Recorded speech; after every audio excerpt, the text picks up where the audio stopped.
When your own parents tell you to stay away from the family table to keep your brother comfortable, you start to wonder if you ever belonged there at all. For 31 years, I'd been the accommodating daughter, the one who stepped aside, who made herself smaller so he could shine brighter. But when that text message lit up my phone at 11:47 on a Tuesday night, something inside me finally snapped. They wanted me gone. Fine. But they had no idea what they'd just unleashed.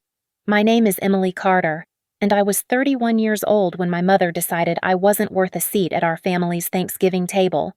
The text came through at 11:47 on a Tuesday night while I was finishing up a brand strategy presentation for North Point Creative, my marketing firm here in Minneapolis. The office was quiet except for the hum of fluorescent lights and the distant rumble of traffic on Highway 35. I'd been working late again, perfecting a campaign for a local brewery, when my phone buzzed against the glass surface of my desk. "Hi, honey. Dad and I have been talking, and we think it's best if you don't come to Thanksgiving dinner this year. Ethan feels uncomfortable with you being there. Hope you understand. Love you." I stared at those words until they blurred. Read them again. Then once more, certain I'd misunderstood something fundamental about the English language. Ethan feels uncomfortable. My 28-year-old brother, the golden child who'd never worked a day past part-time at a comic book store, who still lived in our childhood bedroom, who threw tantrums when restaurants ran out of his favorite dessert, felt uncomfortable with me being there. I set the phone down carefully, as if it might explode. My hands were shaking, and I couldn't figure out why. This shouldn't have surprised me. Nothing about my family's behavior should have surprised me anymore. But somehow, seeing it spelled out so plainly, so matter-of-factly, felt like taking a crowbar to the chest. The presentation I'd been perfecting suddenly seemed meaningless. The brewery's tagline, "Crafted for those who belong," felt like a cruel joke. I thought about calling them back immediately, demanding an explanation, but I already knew what they'd say. They'd use that gentle, patronizing tone they'd perfected over the years. "You know how sensitive Ethan is? You're stronger than he is. You understand." I did understand. I understood that in the Carter family hierarchy, I'd always been the expendable one. Growing up in Cedar Falls, Iowa, we'd looked like the perfect middle-class American family from the outside. Dad worked insurance, Mom taught second grade, and we lived in a colonial-style house with a wraparound porch and a golden retriever named Buster, the kind of place where neighbors borrowed cups of sugar and kids rode bikes until the streetlights came on. But behind our perfectly painted shutters, everything revolved around Ethan's moods, Ethan's needs, Ethan's delicate sensibilities. If Ethan was having a bad day, we all tiptoed around the house in whispered conversations. If Ethan didn't like the music at a restaurant, we'd leave before ordering. If Ethan felt overwhelmed at my school events, we'd make excuses and slip out early. My parents called it being understanding. I called it being held hostage by a grown man's inability to handle normal human emotions. And now, apparently, my very existence at family dinner was too much for him to bear.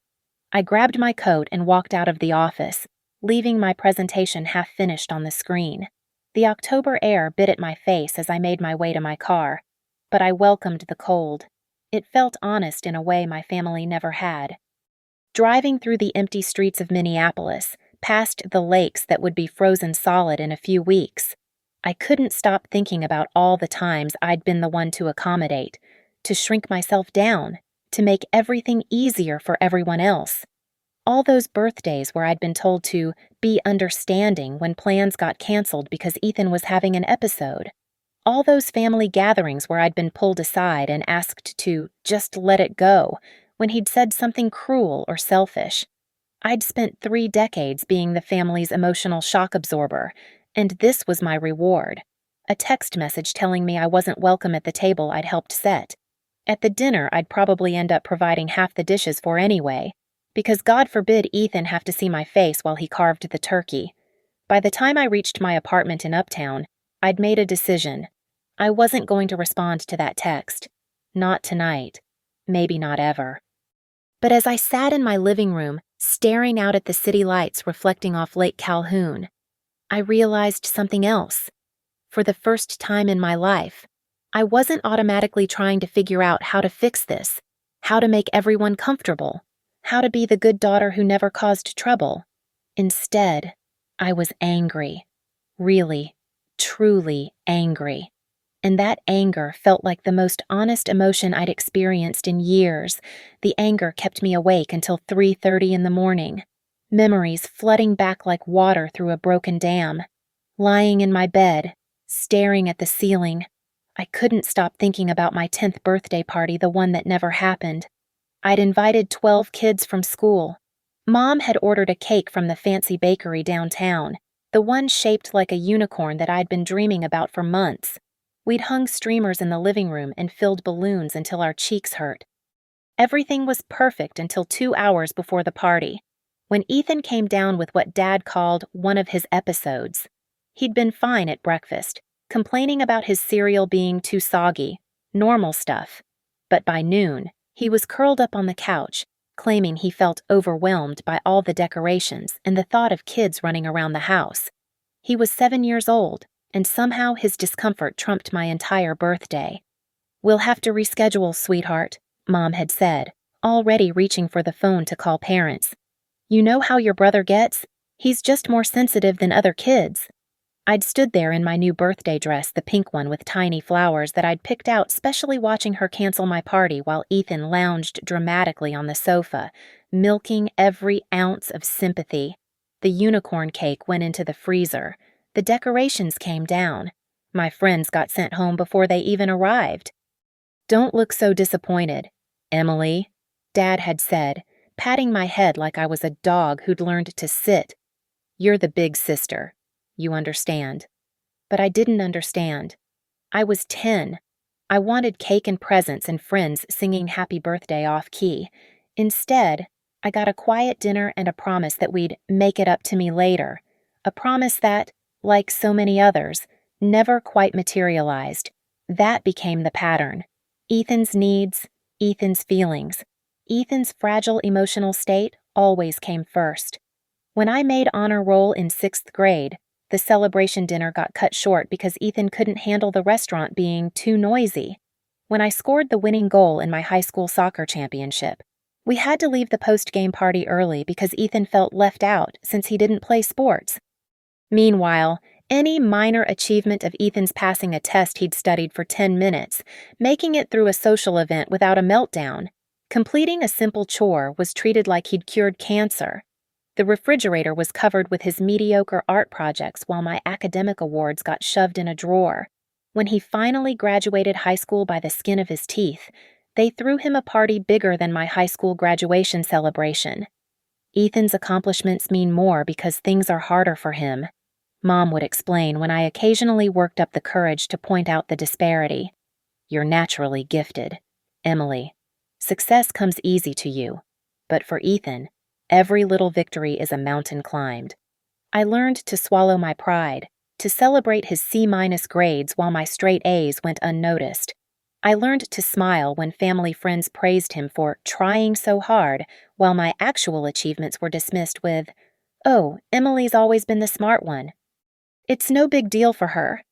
The worst part wasn't even the favoritism, it was how they convinced me it was normal, even noble.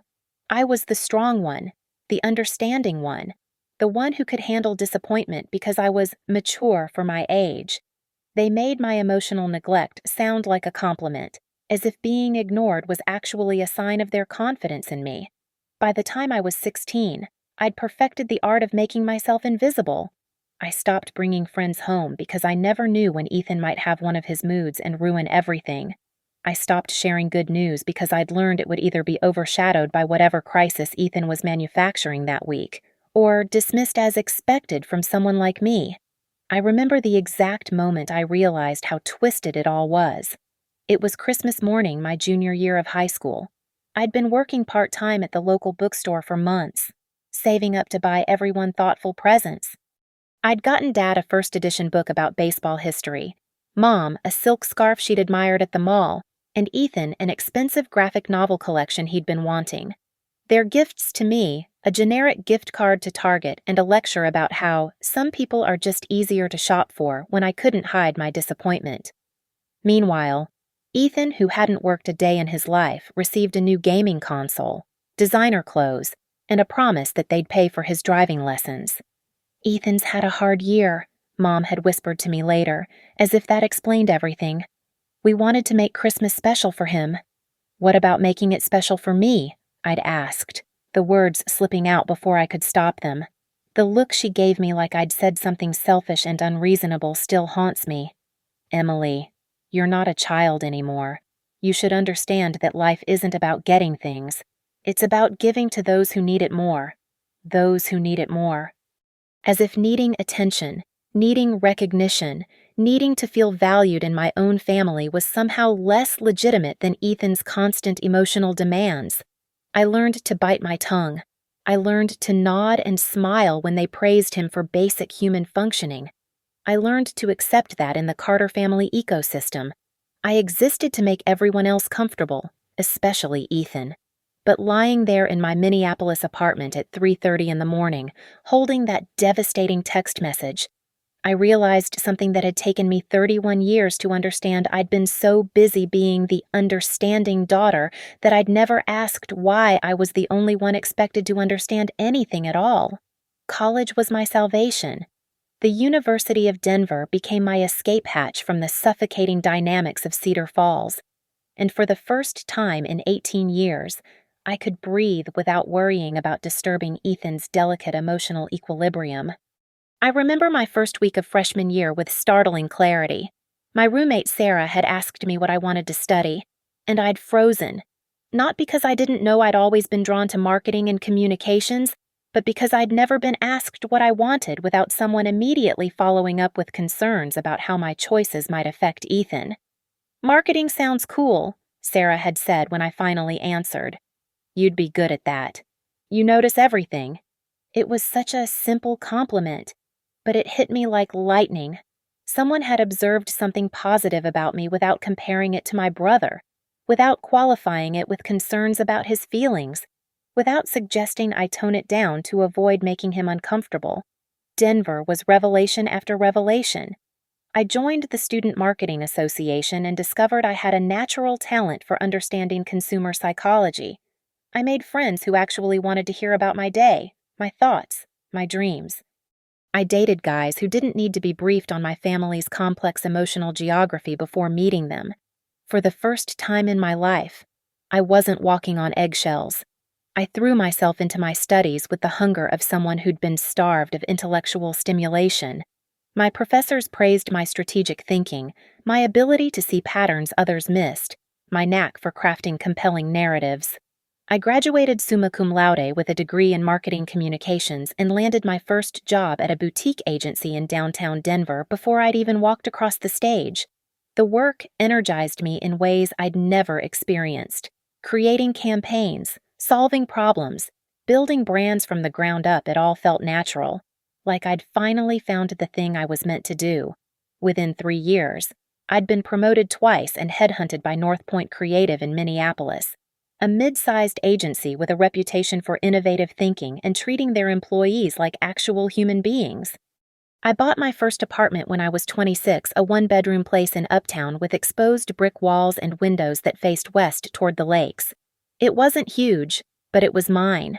No one could tell me to keep the music down or complain that my cooking smells were too strong or suggest I rearrange my furniture to accommodate someone else's sensitivities. I furnished it exactly how I wanted: bright colors, bold patterns, books everywhere. I hosted dinner parties for my colleagues and friends from my kickball league. I learned to make Thai curry from scratch and discovered I actually enjoyed entertaining when I didn't have to worry about someone throwing a tantrum over the guest list. But even as I built this new life, I remained tethered to my family's dysfunction in ways I didn't fully recognize at the time. I still called home every Sunday, still made the 4-hour drive to Cedar Falls for major holidays, still sent thoughtful birthday gifts and graduation cards. The difference was that now I did it all with careful calculation, like a diplomat navigating hostile territory. I learned never to mention work promotions directly instead.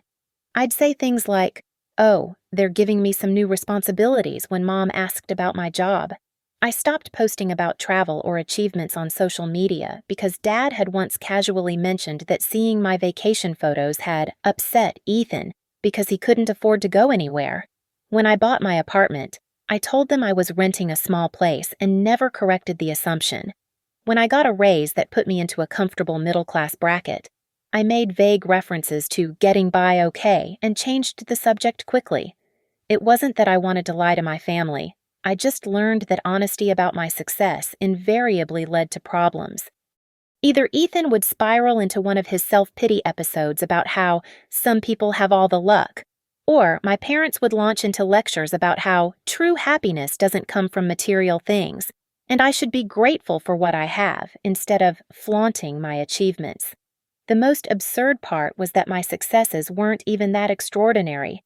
I had a decent job, a small apartment, and enough savings to occasionally eat at nice restaurants. I wasn't buying sports cars or vacation homes. But in my family's warped perspective, anything that might make Ethan feel inadequate was treated like a personal assault on his well-being.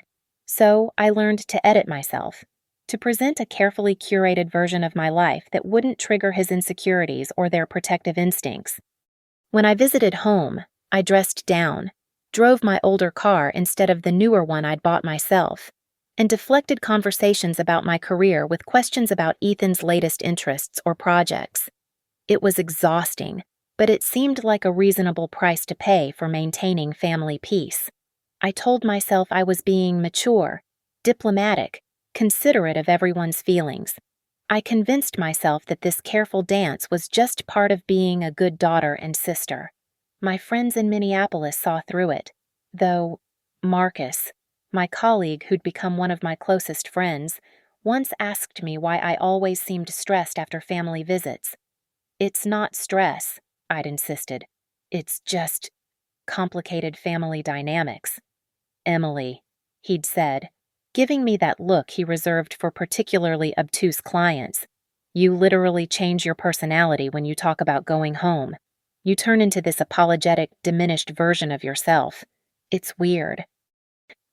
I'd laughed it off at the time, but his words stuck with me. Was I really that different around my family? Had I become so practiced at making myself smaller that I didn't even notice I was doing it anymore? But even with those nagging doubts, I'd maintained the careful balance for years. I thought I'd found a way to have both my authentic life in Minneapolis and my carefully managed relationship with my family. I thought I could keep everyone happy by simply existing in two different versions of myself. I should have known it wouldn't last. In the Carter family, even the most careful diplomacy eventually runs headlong into Ethan's infinite capacity for finding new ways to feel wronged. The engagement party was supposed to be Ethan's moment of triumph. After years of on and off dating and several dramatic breakups that had sent our parents into crisis management mode, he'd finally proposed to Madison Hartwell, daughter of the wealthiest family in Cedar Falls. The Hartwells owned 3 car dealerships across eastern Iowa and had the kind of old money respectability that made my parents practically vibrate with excitement. "This is so important for Ethan's confidence," Mom had told me during one of our planning calls. "Madison's family is very sophisticated. We need everything to be perfect." By we, of course, she meant me. Despite living 4 hours away and having a demanding full-time job, I'd somehow become the unofficial coordinator for an engagement party I wasn't even technically hosting. For 3 weeks leading up to the event, I fielded calls about catering options, decoration themes, and seating arrangements. I drove to Cedar Falls twice to scout venues and spent my weekends researching florists and photographers. The irony wasn't lost on me that I was orchestrating a celebration for the brother who found my mere existence too uncomfortable to tolerate at family dinners. The party was held at the Cedar Falls Country Club on a beautiful Saturday afternoon in September. I'd taken the day off work and arrived early to oversee the setup, making sure the flowers were arranged exactly how Madison's mother had specified and that the catering staff understood the dietary restrictions of various guests. Everything was going smoothly until around 2:30, when I found myself in conversation with Madison's father, Robert Hartwell. He was a surprisingly down-to-earth guy despite his wealth, and we'd struck up a conversation about marketing strategies for his dealerships. You know, he was saying, swirling his bourbon. We've been thinking about refreshing our advertising approach. All our campaigns feel stale, like we're still trying to sell cars the way we did in 1990. I nodded, genuinely interested. The automotive market has changed so much, especially with younger buyers. They want authenticity, transparency about pricing, and they research everything online before they ever step foot on a lot. Exactly. Robert's eyes lit up. We've been throwing money at radio spots and newspaper ads, but I think we're missing where our customers actually are. What would you do differently? I found myself warming to the topic, drawing on campaigns I'd worked on for other clients.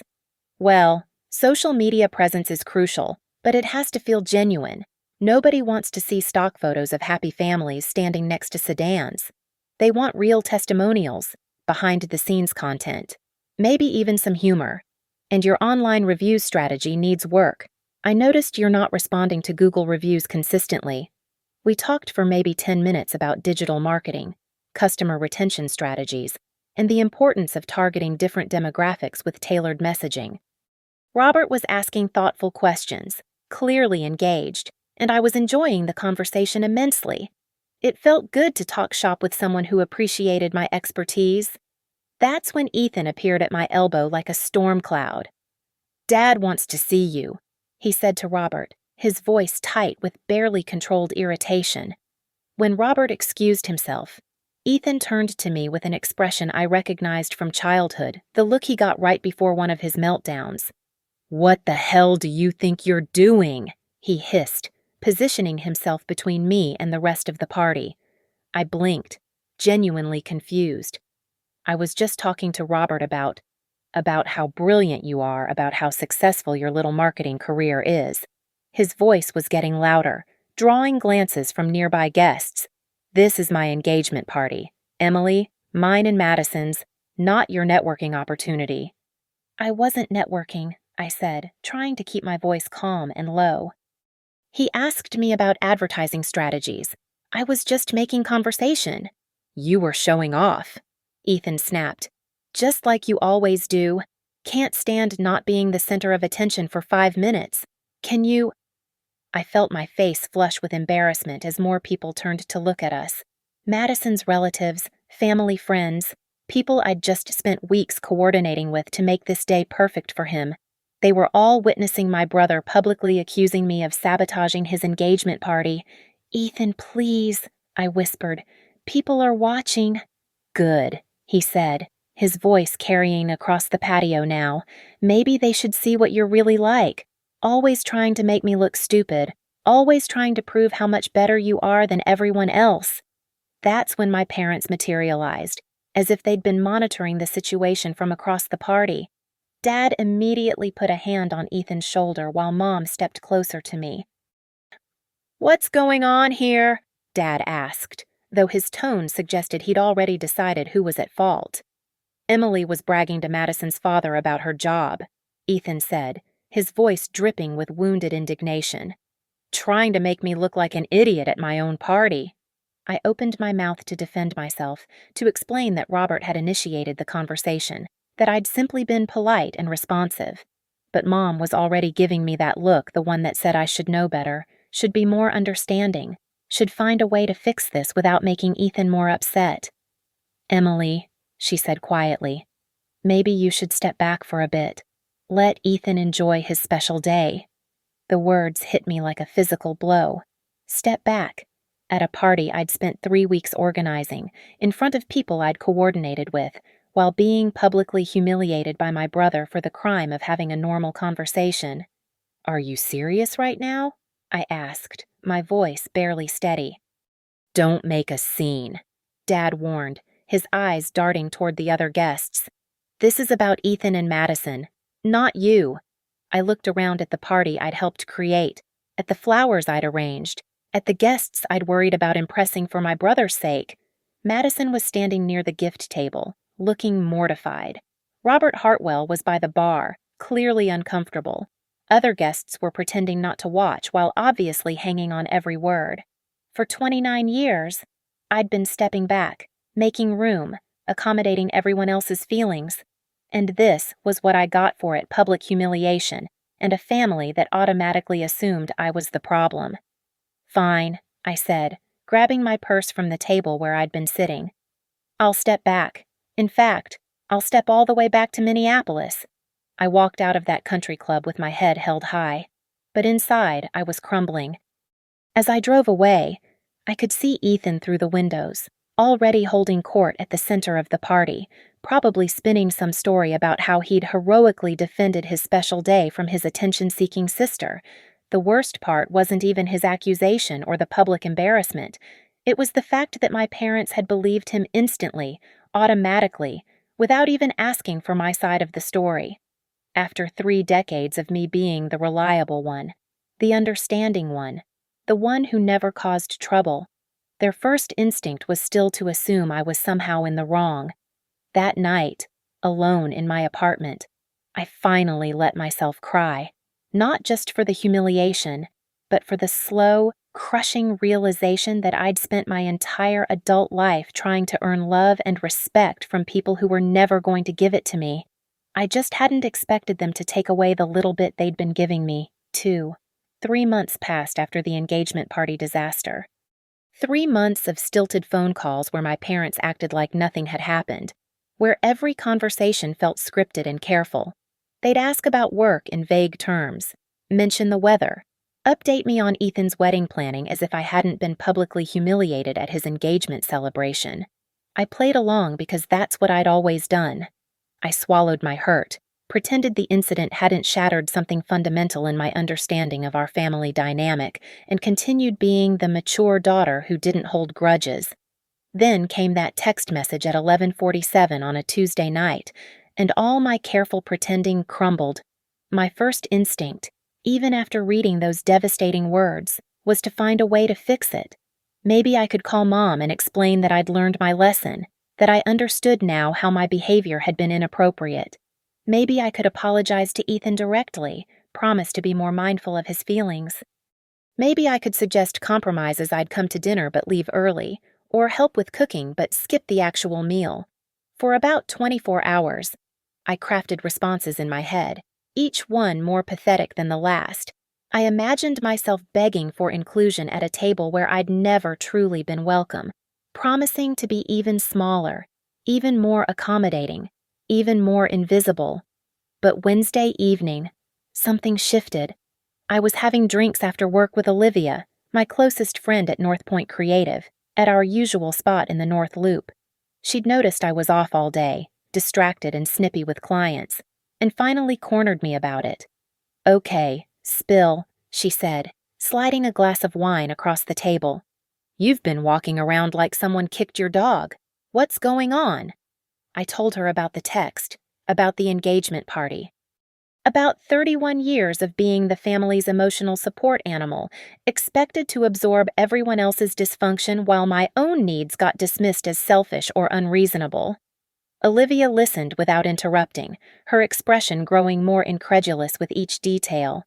When I finished, she was quiet for a long moment, swirling her wine and staring at me like I'd just told her I'd been living on Mars.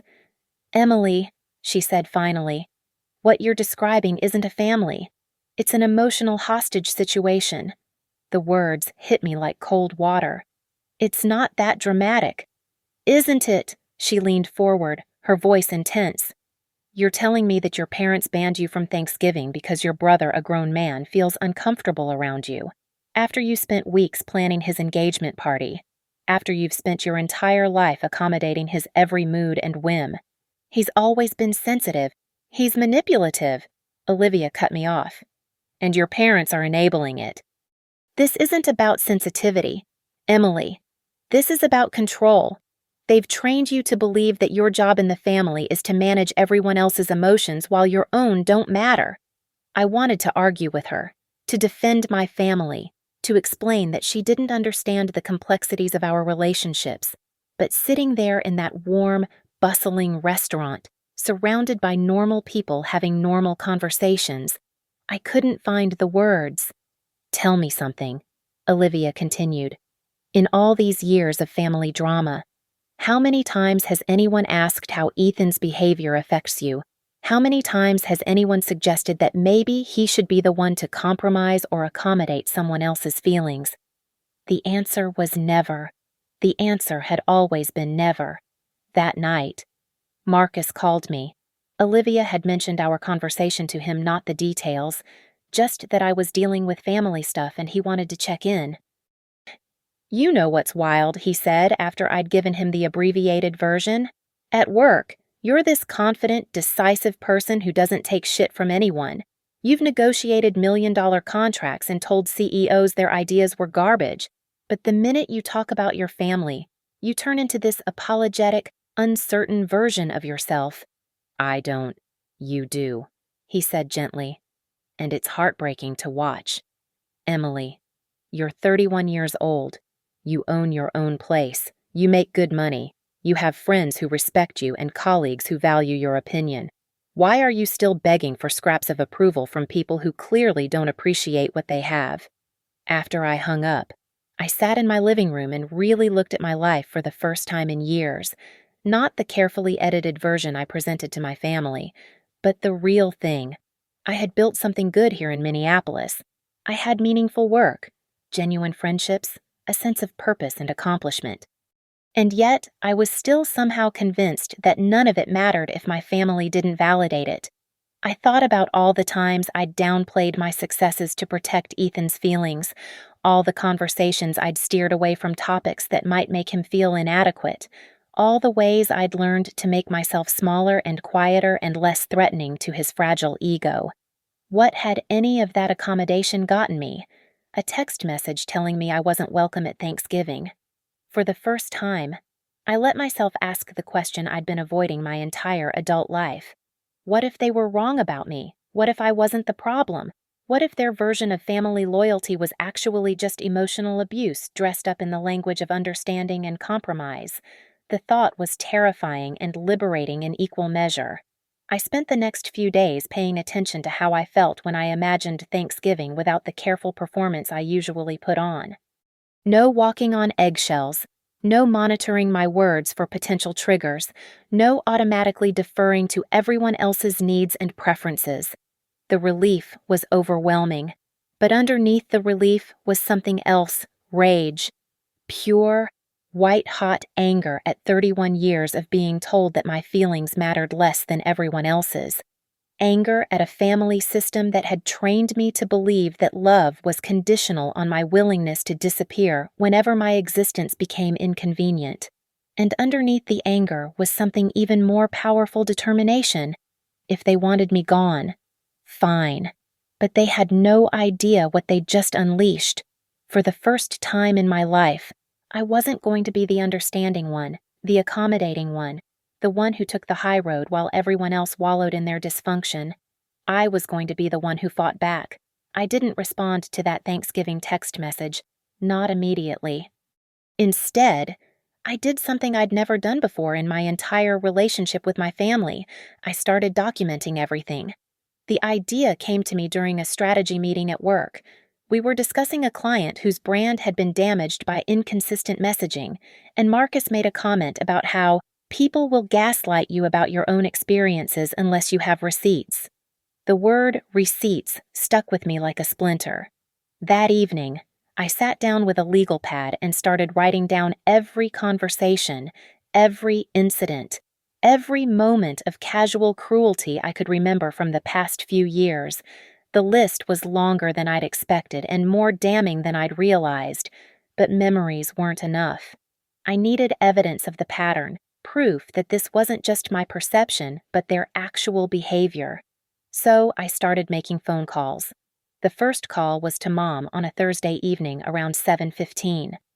I kept my voice casual, warm even, as if I was genuinely trying to understand their decision. "I got your text about Thanksgiving," I said. "I'm just trying to wrap my head around it. Can you help me understand what happened?" "Oh, honey," Mom's voice took on that familiar tone of patient martyrdom. "You know how Ethan is. He's still upset about the engagement party, about how well, you know. He's worried you might try to make the dinner about yourself again." I pressed record on my phone app, something I'd never imagined doing to my own mother. Make it about myself I was just having a conversation with Madison's father. But you were talking about your career, sweetie. At Ethan's party, he felt like you were trying to overshadow him. And honestly, Emily, when I think about it, you did seem pretty eager to impress Robert Hartwell. The rewriting of history was breathtaking. In her version, I'd been some sort of spotlight-stealing narcissist instead of someone making polite conversation with a guest. So, the solution is to ban me from family dinner. It's not a ban, Mom said quickly. It's just, we think it's better for everyone if we keep things calm this year. You understand. You're the strong one. Emily, Ethan needs our support right now with the wedding planning and everything. There it was, the familiar refrain that had shaped my entire childhood. Ethan needs. Therefore, Emily sacrifices. What about what I need? I asked quietly. There was a pause. Well, you have your own life up there in Minneapolis, your career, your friends. You don't really need us the way Ethan does. The casual dismissal of my emotional needs, recorded now in digital clarity, felt like a punch to the stomach, but it was also exactly what I needed to hear. I made 3 more calls over the following week, each one revealing more of the same pattern. Dad was more direct about it. Ethan's always been fragile. Emily, you know that. We have to protect him. When I asked why no one ever felt the need to protect me, he actually sighed, as if I was being deliberately obtuse. You're not fragile, honey. You're tough. You can handle disappointment. Ethan can't. The most revealing call was with Mom on a Sunday afternoon. I'd asked her point blank if she thought their treatment of me was fair. Fairness isn't really the point, she said, and I could hear her rearranging something in the background, probably cleaning while she talked. Families aren't about everyone getting equal treatment. They're about everyone contributing what they can and supporting those who need it most. And what do I get in return for all my contributing and supporting? You get the satisfaction of knowing you're helping your family, she said, as if that was the most obvious thing in the world. You get to be the mature one, the reliable one. That's your role, Emily. My role. As if I'd been cast in some cosmic play and had no say in the character I was assigned to portray. But the most damning recording came during a conversation with both parents on speakerphone. I'd called ostensibly to ask about Christmas plans, but steered the conversation toward their general philosophy of family management. The thing is, Dad said, apparently feeling expansive, we've always known that you could handle more than Ethan. Even when you were kids, you were just more resilient. So, when there's conflict, it makes sense to ask you to be the bigger person. But what if being the bigger person all the time is actually damaging to me? I asked. Oh, Emily, Mom interjected. You're being dramatic. A little sacrifice for family harmony never hurt anyone. And honestly, maintaining the peace is more important than anyone's individual feelings getting hurt. So, there it was. Crystal clear. My feelings didn't matter as much as Ethan's comfort, and family peace was more important than my individual well-being. They'd said it out loud, on a recorded call, without even realizing how damning their words were. Armed with these recordings, I called Olivia and Marcus for a strategy session. We met at Olivia's apartment on a Friday night, and I played them the most revealing clips. Marcus was furious. This is emotional abuse. Emily, full stop. They've convinced you that your job is to absorb everyone else's dysfunction, and they're so deep in this pattern they don't even hear how insane they sound. Olivia was more strategic. The question is, what do you want to accomplish? Do you want to try to repair these relationships, or do you want to expose the dynamic so clearly that they can't deny it anymore? I thought about it for a long moment. I want them to face consequences for how they've treated me. Real consequences. Not just me quietly disappearing. I want them to have to defend their behavior in front of people who matter to them. Okay, Olivia said slowly. So, we need to create a situation where they can't control the narrative or dismiss your concerns privately. We need witnesses. That's when Marcus had the idea that would change everything. "What about the extended family Christmas gathering?" he asked. "Isn't that at your grandparents' house with all the relatives?" I nodded. "Every year. All the aunts, uncles, cousins, family friends. It's the big Carter family showcase." "Perfect," Olivia said, her marketing mind already spinning. "Public forum, people who've known you your whole life, and your parents won't be able to control the story or make it disappear. But how do I make sure people understand what's really happening if I just complain about Ethan? I'll look like the jealous sister." Marcus leaned back in his chair, a slow smile spreading across his face.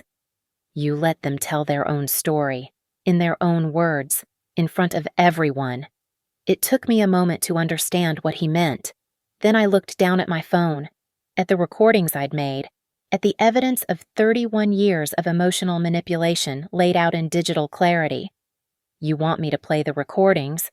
"I want you to let them hang themselves," Marcus said. "You've got them on tape, basically admitting that your feelings don't matter and that Ethan's comfort is more important than your inclusion in the family. Play that for your grandparents, your aunts and uncles, your cousins who have kids of their own. Let them hear exactly what your parents think family means." For the first time since this whole nightmare began, I smiled, really smiled. "They want to exclude me to keep Ethan comfortable," I said. "Fine, but they're going to have to do it in front of everyone who matters to them." The plan was simple, elegant, and absolutely devastating. And for the first time in my life, I wasn't going to be the one taking the damage. The Carter family Christmas gathering was always held at my grandparents' sprawling farmhouse outside Cedar Falls, the same place where 4 generations had celebrated holidays together. This year felt different as I pulled into the familiar gravel driveway at 3:45 on Christmas afternoon. My hands were steady on the steering wheel, my phone tucked securely in my coat pocket with the recordings queued up and ready. I'd RSVP'd yes to Grandma Carter 2 weeks earlier, despite my parents' obvious discomfort when she'd mentioned it during one of their conversations. They couldn't very well tell their own relatives that I wasn't welcome without explaining why, so they'd been forced to accept my presence with tight smiles and careful politeness. The house was already full when I arrived, my father's 2 brothers and their families, several cousins, longtime family friends, and the usual collection of neighbors who'd been honorary Carters for decades. The dining room table was extended to its maximum length, covered with Grandma's good china and surrounded by mismatched chairs pulled from every room in the house. Ethan was holding court near the fireplace, regaling a group of cousins with stories about wedding planning. Madison stood beside him in a red dress that probably cost more than my monthly rent, smiling that practiced smile she'd perfected for family events. They looked like a magazine spread about successful young couples, all gleaming teeth and coordinated outfits. Emily. Grandma Carter spotted me first, pulling me into one of her fierce hugs that smelled like vanilla and old-fashioned perfume. "I was so worried you weren't coming. Your mother said you might be too busy with work." Interesting. So, they'd been laying groundwork to explain my potential absence without mentioning the real reason. "I wouldn't miss it," I said, loud enough for my parents to hear from across the room. "Family is so important, especially during the holidays." Mom's smile faltered slightly. Dad was suddenly very interested in helping Uncle Bill with the wine. Dinner was the usual chaotic affair, passing dishes, overlapping conversations, kids spilling things while adults pretended not to notice. I sat between my cousin Sarah and Grandpa Carter, participating in conversations about work, weather, and weekend plans. Normal family stuff that felt surreal given what I was planning to do. Ethan was in rare form, animated and charming as he always was when he had an audience.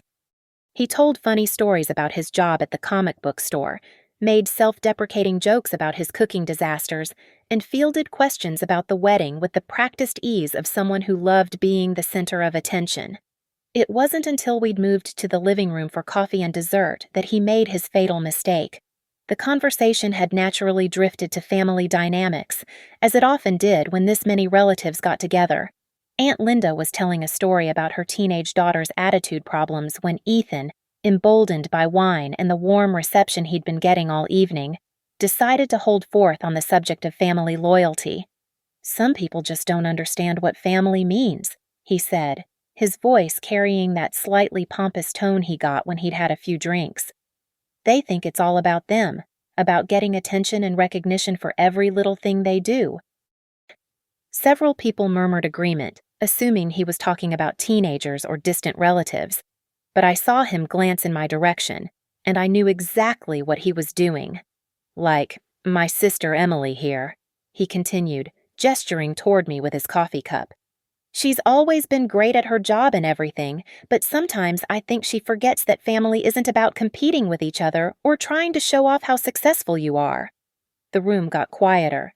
Conversations paused as people sensed the shift in tone. I mean, at my engagement party, Ethan warmed to his theme. She spent the whole time talking to Madison's father about her career, basically giving him a sales pitch instead of just enjoying the celebration. It was like she couldn't stand not being the focus for 5 minutes. I felt the familiar heat of embarrassment creeping up my neck, the old instinct to shrink back and absorb the criticism quietly. But this time, instead of retreating, I reached into my pocket and found my phone.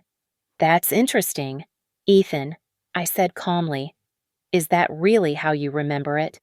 "That's how it happened," he said, encouraged by what he probably thought was my submission. "And honestly, it's been a pattern our whole lives. Mom and Dad have tried to be understanding, but there comes a point where you have to protect yourself from toxic family members who—" "Toxic family members," I interrupted, standing up slowly.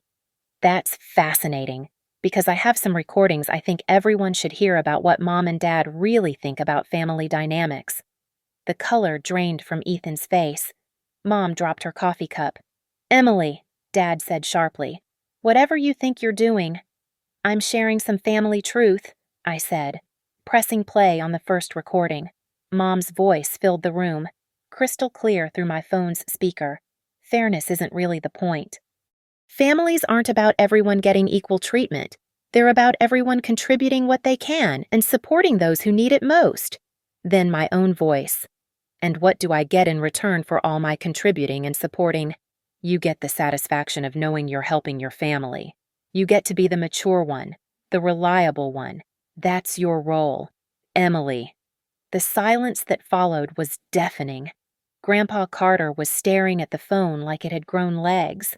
Aunt Linda's mouth was actually hanging open. "This is from last month," I announced to the room, after they told me I wasn't welcome at Thanksgiving because my presence makes Ethan uncomfortable. "Emily, stop," Mom said, her voice shaking. "You're taking things out of context." "Am I?" I played the second clip, Dad's voice booming through the speaker. "We've always known that you could handle more than Ethan. Even when you were kids, you were just more resilient. So when there's conflict, it makes sense to ask you to be the bigger person. But what if being the bigger person all the time is actually damaging to me?" "Oh, Emily, you're being dramatic. A little sacrifice for family harmony never hurt anyone. And honestly, maintaining the peace is more important than anyone's individual feelings getting hurt." Uncle Bill set down his wine glass hard enough to make it ring. "Jesus Christ. Karen, did you really say that to your own daughter?" "You don't understand," Mom said desperately, looking around the room for support. "Emily's always been strong. Ethan needs more." "More what?" Grandma Carter's voice cut through the chaos like a blade. "More protection from his own sister. More excuses for treating her like garbage."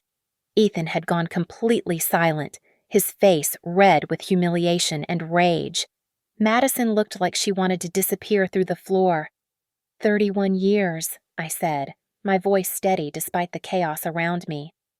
31 years of being told that my feelings matter less than his comfort, that my achievements should be hidden so he doesn't feel bad, that my role in this family is to absorb everyone else's dysfunction while pretending I don't have needs of my own.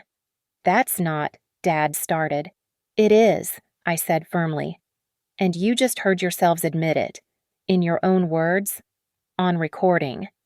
Cousin Sarah was looking back and forth between my parents and me like she was watching a tennis match. "Wait, They actually banned you from Thanksgiving. For what?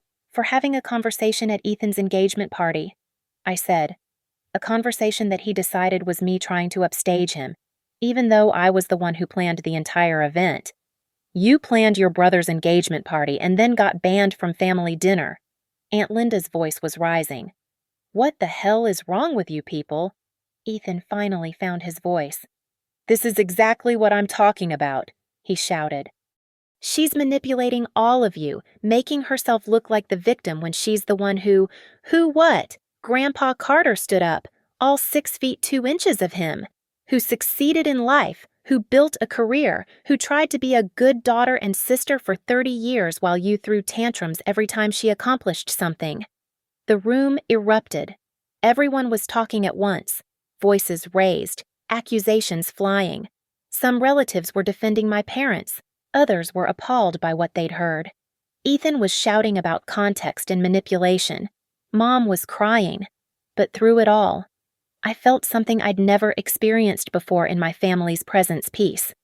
For the first time in my life, I wasn't the one trying to smooth things over, wasn't the one absorbing the chaos, wasn't the one sacrificing my own truth to keep everyone else comfortable. I was finally, completely, authentically myself. The chaos continued for another 10 minutes, voices raised, accusations flying, relatives taking sides. But I wasn't watching the drama unfold anymore. I was done being part of it. I walked calmly to where Grandma Carter stood near the kitchen doorway, her face pale but her eyes blazing with an anger I'd never seen before. She reached out and squeezed my hand tight. "I'm proud of you," she whispered. "I should have said something years ago." That simple validation from the matriarch of our family, the one person whose opinion everyone respected, felt like absolution.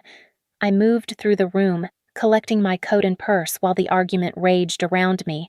Ethan was still trying to control the narrative, his voice getting shriller as fewer people listened.